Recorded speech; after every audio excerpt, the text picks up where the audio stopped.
Hello, Adib. Thanks for coming in for the interview. It's my pleasure. Thanks for inviting me.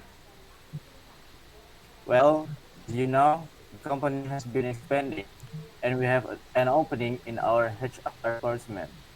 We are creating a new role for someone to lead our training and development within the company. Yes, I very much think that my skill and experience are good fit for what you're looking for. That sounds great. So, your CV looks strong. So, it would be good if you could give us an overview, in your own words, of what you've been doing over the past 4 years ago or so. Well, in my first job 4 years ago, I was working for a small HR service provider which offered HR service including L&D to corporate clients.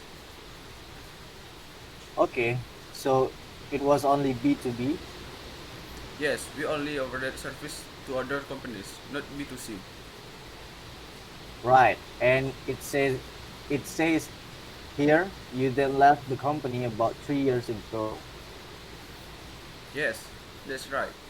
I was looking for a little more stability and also to be a part of a larger organization.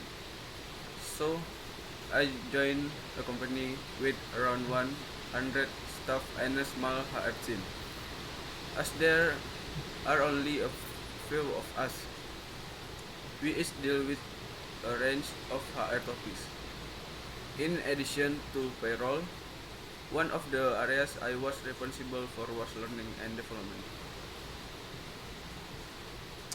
I see. And so why do you want to change jobs now? Well, I very much like the L&D side of my role, and I've always had particular good feedback for my work in this area. I believe I excel in that field, so I am looking to specialists. And as your company has around 2,000 people, right? Yes, that's right. Well, an organization of this size would give me to scope the two specialists in L&D. I'm also a big follower of your brand and feel fully aligned with your image and values. Well, that all sounds good. And I can see you have assigned the qualification. Yes, I got a diploma 2 years ago. I'm also currently working on a further diploma in psychology with a specific focus on learning and performance management.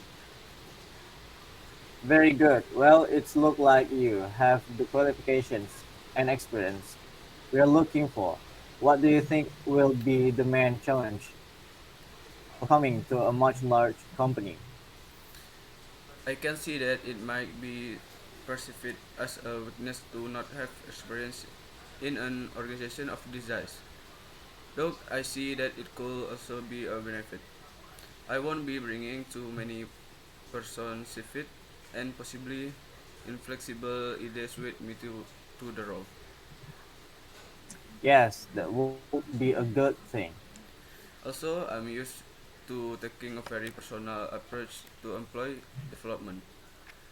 I realize that such an approach with 2,000 staff members will have to happen in a different way.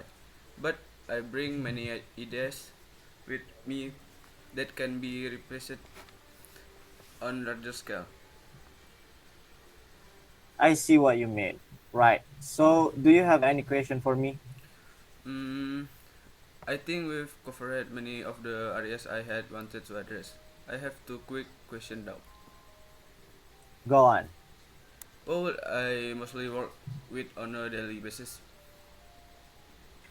Well, there's the HR manager who you will report to, and then the HR team, which currently has 6 people in it. There's usually an intern or two who you can get some support from also. Okay, thanks. That's all really clear. And my other question is how performance in this role with will be measured. What does success look like? That's a good question. As you know, we have a performance management system in place. And from that, we have identified some learning and development needs within the organization. But we haven't devised a strategy. Your role will be to devise and then successfully implement this strategy. Thank you. That sounds interesting. Great. So thanks again for coming in today. We'll be discussing our candidates next week, and then I'll get back to you by the end of next week to let you know the outcome. Thank you for your time. I welcome the opportunity to continue discussing the role with you.